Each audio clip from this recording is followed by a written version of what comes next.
நெஞ்சிலே நெருப்ப வச்சா நீரும் அணைக்க முடியுமா? கண்ணிலே முள்ளு தைச்சா இமயம் மூட முடியுமா?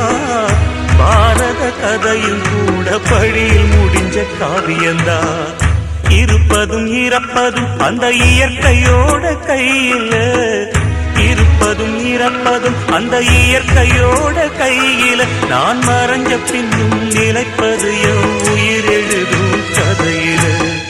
சந்திரனே சூரியனே நட்சத்திர நாயகனே, சந்திரனே சூரியனே நட்சத்திர நாயகனே.